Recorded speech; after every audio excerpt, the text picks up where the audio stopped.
Good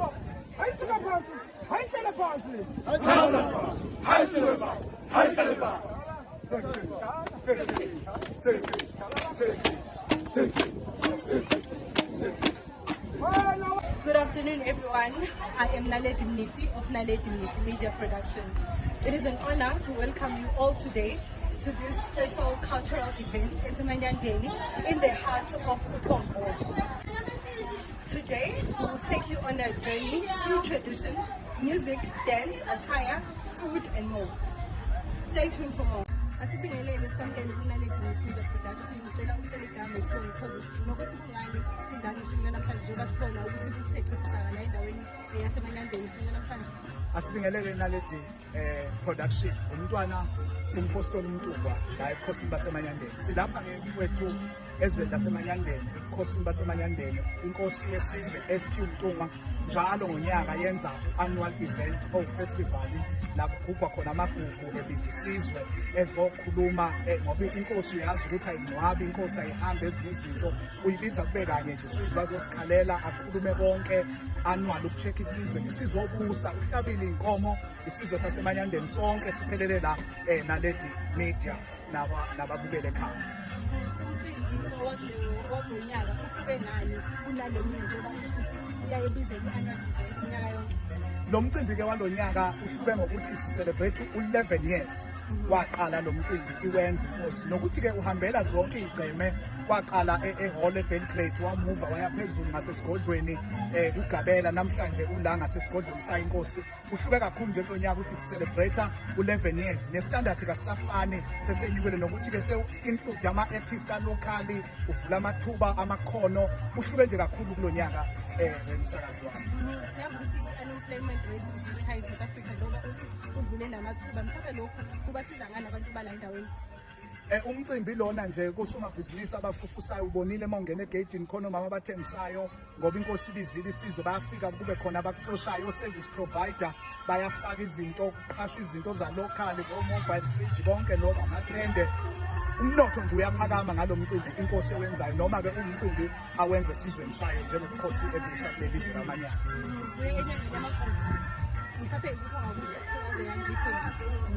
Kakhulu esingakusho sisi ukuthi intsha yethu ayiqwalasele into yamagugu ngoba ipride yethu njengama-Afrika ukuzazi ukuthi singobani njengoba ngingumwaka njengamandla nje ukuzazi ukuthi ngubani ngizalwa ubani uthini umlando njengoba-ke futhi-ke umsakazi ngikhohliwe ngisho ukuthi njalo lo mcimbi ujwayele ukuba ngoSeptemba vele ukuthi-ke ngenxa yesiphithiphithi sezinto zasesilweni samuvela lapha ngoba bekunemhlanga kulani nani kodwa kakhulu sivuselela amasiko bazazi abantu ukuthi bangobani njengama-Afrika.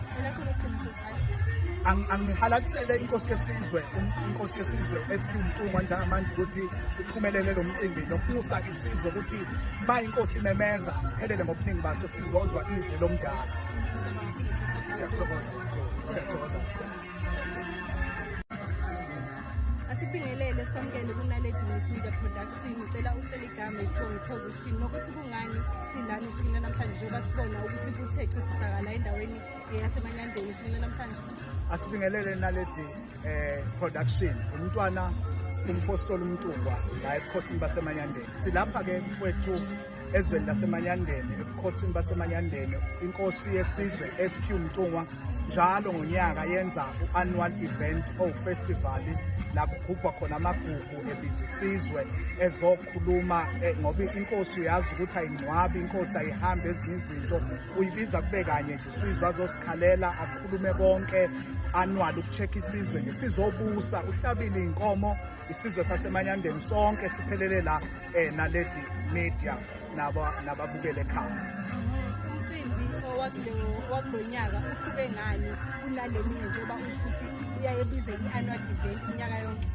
Lo mcimbi ke walonyaka uhluke ngokuthi si celebrate u11 years waqala lo mcimbi iwenza inkosi nokuthi ke uhambela zonke igceme waqala ehall eBelgrade wamuva waya phezulu ngasesigodlweni kugabela namhlanje ula ngasesigodlweni sayo inkosi uhluke kakhulu nje kulonyaka ukuthi celebrate u11 years nestandard kasafani sesenyukile nokuthi ke include ama-artists locally uvula amathuba amakhono uhluke nje kakhulu kulonyaka emsakazi wami. Siyazi ukuthi i-unemployment rate is very high in South Africa njengoba uthi uvule namathuba mhlawumbe lokhu kubasiza ngani abantu bala endaweni? Umcimbi lona nje kusomabhizinisi abafufusayo ubonile mawungena egeyidini khona omama abathengisayo ngoba inkosi ibizile isizwe bayafika kube khona abakucoshayo service provider bayafaka izinto kuqhashwa izinto za local o-mobile fridge konke lokho amathende umnotho nje uyaphakama ngalo mcimbi inkosi ewenzayo noma ke umcimbi awenze esizweni sayo njengobukhosi edusa kuleli lizwe lamanyana. Sibuye enyangeni yamagugu mhlawumbe ikuphi ongakusho to all the young people?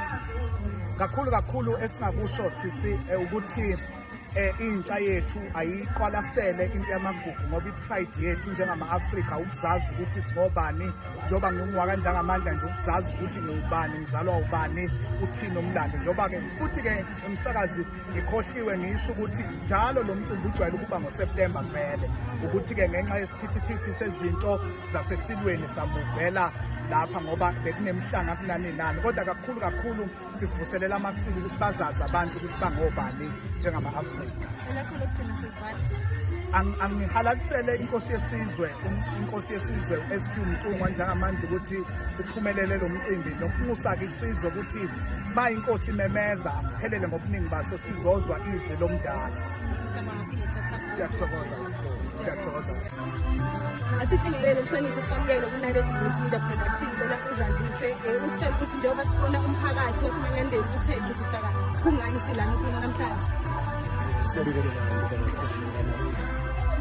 Ukhansela uNtshangase Deputy Mayor of the Municipality sila isizweni sabandlangamandla ku-12 i-annual event isizwe sabandlangamandla lakhona qhakambisa amasiko isuke ilandela vele i-Heritage Month yenzeka annually siyaye siyibone isizwe sabandlangamandla siyenza nanokuthi vele amakhosi asemvukulu ayi-custodian ye-culture lento ye-culture language na-heritage izinto eziqhakambiswa kakhulu yiwo amakhosi they are at a forefront ukulida isiko esinjengalezi abantu i-identity yabantu kwakhiwa isizwe because uzobuka naledi ukuthi babiza abantu abasha ngoba benenkolelo yokuthi umakha esakwazi ukwakheka libunjwa liseva. So that is why we see young people beba phambili kule annual event yala kwaNdlangamandla eyenzeka iminyaka yonke. Nathi ke njengomasipala we are part of yona noma singebe ngabantu abayifande heavily kodwa because traditional part of us strategic partner yethu njengomasipala we always support ngesingasupporta ngakho sikwazi ukuthi ke lemisebenzi yenzeke. That is why ke we are here to support them nanokuthi siyazi ukuthi isizwe esakheke sisesincane isizwe esinekusasa leso. Siyajabula kakhulu because we see these izimbali namhla la and it's going to be a long day siqhakambisa ubuthina but sikwenza elevelini yesizwe sakwaNdlangamandla. Kusasa ke nakhona we will have enye i-event cultural enjengale esizweni sakwaGumbi ku-ward 14 laphana ebukhosini bakwaGumbi eMbokweni. So lama programs anje sizohlezi siyingxenye yawo so that siqhakambukise uthina siqhubekele phambili njengesizwe. Sisiphetha imaphi amazwi ongawadlulisa kubo bonke abantu abasha ababukayo njengamanje kakhulukazi njengoba sibuya nasenyangeni yamasiko? No, singathi inaledi indlela yokuziphatha kwabantu abasha izobaluleka going forward. So isizwe esinekusasa isizwe esizoba nabantu abasha abazobe bakhiwe ebuncaneni babo. Ngoba la njengoba sila namuhla uyabuka ukuthi onke akhona ama-departments we are here to calculate indlela eqondile yokuphila because eminyakeni elandelayo ewu20 ewu15 laba abantu abasha yibo okuzobe sebeyizakhamuzi zendawo.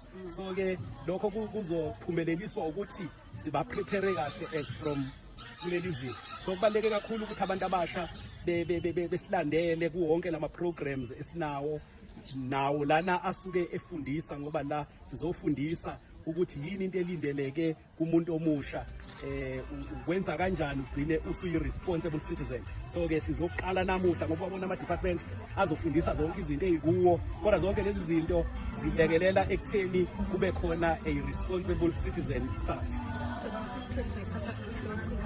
Thank you very much, Dalit. Thank you.